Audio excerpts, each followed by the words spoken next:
Dying to get your take on all the Jerry Jones interviews on this radio station, the Mike McCarthy twisting in the wind, Sean Payton hype, all of it, Dallas Cowboys. What do you think? Yeah, so we haven't spoken since that game against the Niners, and it's probably good. What game? Because, Which game? Yeah, right. Yeah. No, it's probably a good thing, though, because I needed to calm down a little bit.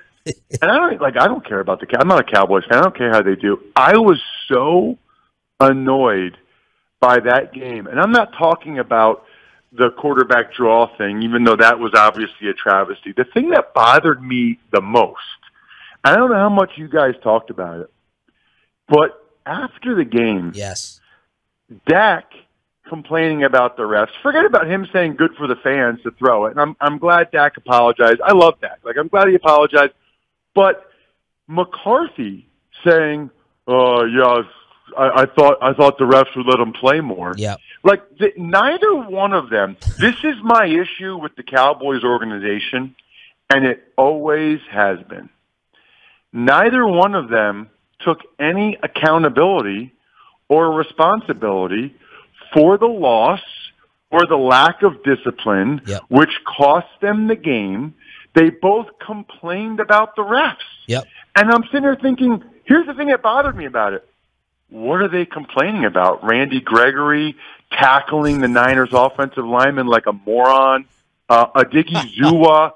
I don't know what Adigi... I mean, that was a legit defensive holding. Adigi Zua yanked down Alex Mack. Yep. The Gallimore illegal hands to the face. Here's what I don't understand. They're both complaining about the refs. What call are they? My follow-up question would be Mike, what call are you even talking about? Right. What's the call that you think? I mean, the rest of them were pre-snap penalties that were obvious, or Connor Williams with a hold, which was obvious. To this day, I don't know if you guys talked to Mike McCarthy. I would love to get him on the record to hear what penalty he's complaining about. But to me, this is why the Cowboys don't win at a high level. This is why they're the same team every year. They don't have the personal responsibility and accountability to say, we need to be more... You know why they're not more disciplined? Because even when they're not disciplined, they don't think it's their fault. They blame the refs. It's unbelievable. If I was a Cowboys fan, and there's obviously zillion of them out there, I would lose my mind. Because it's the same thing. It's like you're watching the same movie over and over again. I agree. We agree. Can't argue. What about Sean Payton, though? Did you think that Jerry was going to go get him right now? Is he going to TV? And just tell us what you know about Sean Payton overall and whether you think this is eventually going to happen. Yeah, so you guys don't even know this. Sean Payton was the OC when I was there in 2003 for 2 months, 3 months until Parcells cut me. I got cut in June. Okay. But from April to June, so through the OTAs and minicamp, Payton was the OC. That's back when Romo and Witten were rookies. Yeah. And I thought Witten sucked and didn't even know who Romo was. So that's why you guys bring me on for the expert analysis.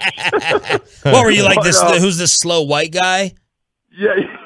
Yeah, you know what's funny, though, about Payton? The dude's a genius, okay? He is smart enough to realize that... You needed to be cut? No, he still has a lot of street cred because of the success he's had in New Orleans, and then he got him 9 wins without Drew Brees.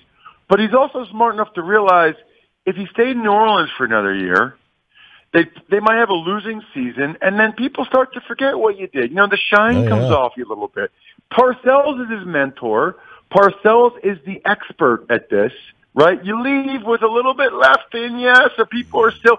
You go to TV for a year, you kind of chill. While he's on TV, every fan base is going to be like, we need Sean Payton. He's so good on TV. We need Sean Payton. He takes them to Super Bowls and blah, blah, blah.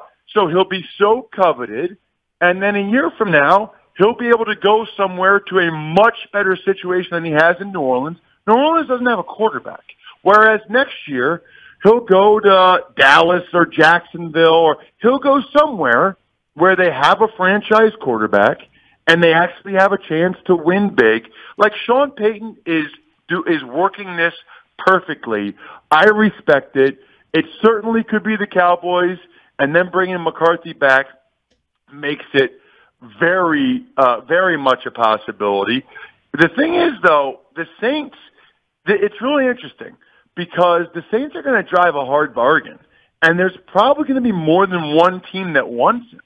And so as good of a coach as he is, that's going to be the talk. Like, how much are you really willing to give? I do think he's a really good coach. But, I mean, you're talking like multiple first-round picks. Like, what are we talking here for a coach? It's going to be a lot. I mean, especially if it's this year. What is there a game management issue with these coaches in the league? Like, it was abysmal this week. Yes. McVay was terrible. Andy Reid was not good. It's bad. I mean, Shanahan. McVay ran out of challenges and timeouts with like 10 minutes left. Yeah. Andy Reid called a timeout and then challenged a play. Like, you throw Andy, you're getting the timeout by throwing the challenge play. And then I was on the sideline for that game. Well, Mahomes begged him for one more play. So Andy said, okay, but if you're going to give him one more play, you got to either know that your quarterback knows the deal, or you got to tell him the deal. Like, hey, Mahomes, throw the ball into the end zone within the first 2 seconds, or throw it away. Mahomes clearly didn't know that. Now, I put more blame on Mahomes. He's got to have better football IQ than He that. thought they had an extra timeout. Unbelievable. And I can tell you, I was right there with Zach Taylor 5 seconds after that stop. That changed the whole game. Like, that invigorated the Bengals. Zach Taylor was, like, yelling at me and Evan Washburn from CBS.